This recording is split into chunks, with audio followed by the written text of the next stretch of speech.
you're supposed to make a list of 100 of all your friends, all your family, maybe other moms that go to dance with your girls, like any like PTA people that you were served with, like anyone from church. Like you would just make a list of all of these people, and then you were supposed to go down that list and start calling them and asking them if they would be interested in your opportunity or to host a party or something like that. Oh, that is so spammy, right? Because no one wants that.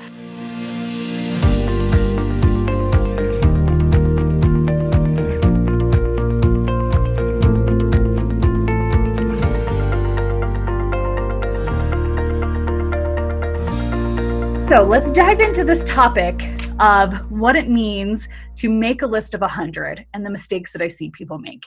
And first, I want to start with a little bit of a visual. So I want you to just imagine like you're back on the playground in elementary school and you're playing a game of telephone. You remember back in the days when we used to do this? You would line all the people up and you would whisper something in someone's ear and then they would whisper it. And when they got to the end, it was something totally different, or it just didn't really quite make sense than what the first person actually intended it to be. That's what a list of 100 has turned into. I'm sure that your upline at some point has told you to make a list of 100. In fact, this was something that I would tell people when they joined my team, that they need to make a list of 100. But the thing is, I didn't realize that that really isn't the best way to do it. You're supposed to make a list of 100 of all your friends, all your family, maybe other moms that go to dance with your girls, like any like PTA people that you were served with, like anyone from church. Like you would just make a list of all of these people, and then you were supposed to go down that list and start calling them and asking them if they would be interested in your opportunity or to host a party or something like that. Oh, that is so spammy, right? Because no one wants that. And I always think about it now because for those of you who have been listening for a long time, you know that I had a car dealership with my husband. And I think, when we got a new car on the lot, would we call up our friends, call our list of 100 and be like, hey, we got this new Fiat. It's a stick. Do you want to buy it? Like, no. You would not be friends with someone who owned a car dealership and every time they got a new car on the lot, they would call you and tell you. If you were looking at buying a car, and that was the problem that you had, then of course, then that's fine. And so what we want to do is we want to start thinking, okay, what is it that I have to offer? And we're going to get to the list of the 100, I promise. But I want you to start thinking, what is it that you actually have to offer? We call it a zone of influence. What's your zone of influence? What is the things that you can talk about every single day? So once you understand that, then you want to get, quote unquote, get your name out there, right? Because that's what everyone struggles with. How do I get my name out there? And I did all the things. I handed out samples at the grocery store. And anytime I went through a drive-through, I gave them a sample. And I left business cards in library books and catalogs at dentist office. I did all of those things. And guess what? I think I maybe out of all the hundreds and hundreds of business cards and samples I handed out, I think I got one customer who was like a consistent customer. That was it. Definitely was not worth my time to do that. So we want to work a lot smarter than we do harder, right? And so when we really understand what our zone of influence is, what our brand is about our business, then we can start looking and say, okay, who has the people that I want to talk to? And this is where you make your list of 100. And so I call it your list of influence. So how can you get in front of people that have the audience that you want to talk to, and you can share your message? Because I'm sure that there's something that you are super passionate about when it comes to either your opportunity or it comes to your products. There's got to be something that you are so passionate about that you're like, I have to tell the world. I want to stand on the rooftops and scream and let everybody know how amazing this is. Well, let me tell you how you're going to do that. So we're going to start making a list of people that are on social media platforms. So you can look at influencers that are on Facebook.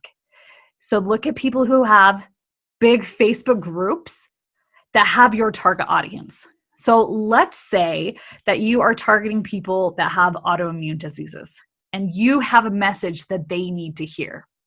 Well, you can go and find, there's tons of Facebook groups about that. So you can go and look and see who the admins are and make a list of those people.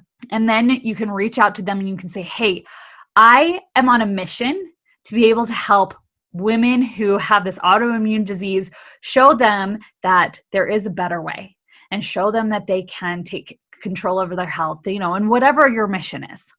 And ask them if you could go and do a Facebook Live in their group and just educate. We're just bringing value. We're not like saying, hey, you need to join my team, buy my products, anything like that. Because if you go in and you do a bunch of Facebook Lives, people are going to start knowing who you are. This is how we get our name out there. And then what is going to happen is you do a Facebook Live, everyone's going to see it. They're going to send you friend requests and they're going to be like, hey, I saw your Facebook Live. I loved what you did. Then you can start having a conversation with them. So you're going to make your list of everyone that's on Facebook. You can do the same thing with Instagram. You can say, hey, I love what you're doing and the people that you're reaching through your stories. I'd love to do an interview, and you could do an interview in their stories. You could do something on IGTV. Find out what you can do to help serve their audience, and that's going to get your name out there. You can look at podcasts. It's really, really easy. Going into iTunes, you can look at what the top 200 podcasts are. And you can pick, there's lots of different niches, lots of different categories. So find what category, maybe it's health and wellness, maybe it's beauty, maybe it's marketing, maybe it's business. There's lots of like mompreneur podcasts, and you can go through and find out who the podcast owners are, reach out to them. People are always looking for other people to interview on their podcasts. Here's just a little hint when it goes to reaching out to people on podcasts. You want to make sure that when you are reaching out to them on a podcast that you let them know, hey, I listened to this episode and it was really, really good. This was my favorite part. I would love to be able to share my message with your audience, and this is what it can do for your audience. Whenever you present it that way, where you say, I love what you're doing, this is what I have to offer, and this is how it can help your audience. If you can make that connection for them, you are 10 times more likely to be able to be on their podcast, to do something on their Facebook page, to be a guest blog post, to do like a guest blog post, all of those things, if you can map it out for them. Because people who are big influencers, who are really popular on podcasts and Facebook groups and Instagram and all those things, they get hit up a lot. So if you can show them exactly how, hey, this is what I love about what you're doing, this is what I have to offer, and this is how it's going to help your audience, it's going to make your offer be so much more juicy, and whoever the owner is going to be like, that's what I want. So make your list of all of the podcasts that you want to be on. Look at blogs. There's tons of blogs out there. You can go on Pinterest and start looking on Pinterest about all of the topics that you want to talk about, and you're going to start seeing blogs that are going to come up. Then you're going to contact those blog owners. Like, there's where you make your list. And by doing this, what you're going to do is you are going to build your influence rapidly. So once you have your list and you start reaching out to these people and you're going to start getting your name out there, you always want to, at the end of your interview or a Facebook Live or anything that you do, you want to send them somewhere. And this is where I personally would send them to my Facebook group. Because then in your Facebook group, that's where you're going to be talking about the things that you're doing. You're providing more value, but then you're also introducing the product and the opportunity as well. So if you can get all the people, this is how you can go in and like take a big old net, and you're going to scoop up all the people who are your people, who resonate with your message, who really love you. You're building up the super fans, and then you're putting them all in one place. It makes it so much easier for you to then go in and start giving value in your Facebook group and be able to convert people from your Facebook group. So this is really how a list of 100 should work. Make a list of 100 people that you just want to go and bring value to their audience. And when you do that, it's going to benefit you tenfold. Your aim for today is I want you to make a list. Maybe 100 is too much. Let's just make a list of 10. Make a list of 10 influencers that you want to reach out to and you want to share your message with them. If you're not sure what your message is, we have a lot of podcasts and YouTube videos and stuff like that that talk about it. So go and do a search and start finding other things that we've talked about, and that's going to help you really figure out what your message is. You want to make sure that you're talking to people who have the problem that you solve, and it's okay to talk about the same thing over and over and over again, because you're going to be talking to a lot of different audiences. And even if the audiences cross, I know this is something that people worry about. They're like, well, what if I talk about this and then I go on someone else's podcast and I talk about the same thing and people hear it multiple times? For those of you who go to Bible study, how many times have you heard the same scripture over and over and you get something different every time? Or people who read a book and you read that book multiple times. Don't you get something different every time? I listen to podcasts, and I'll listen to the same podcast a couple times if it's a really, really good one, and I get something different out of it every single time. So even though you're going to be saying the same thing, it's okay. You're going to get really good with that message, and then people are going to know you for that message. And then that's going to get even more referrals to you, and this is how you're really going to grow your business, and you're going to grow influence.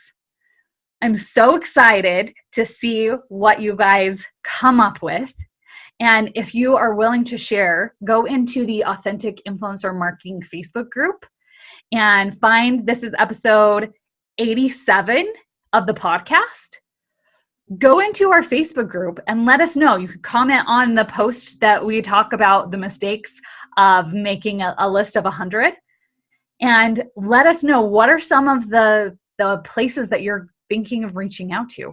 What do you want to be known for? Where do you want to build influence?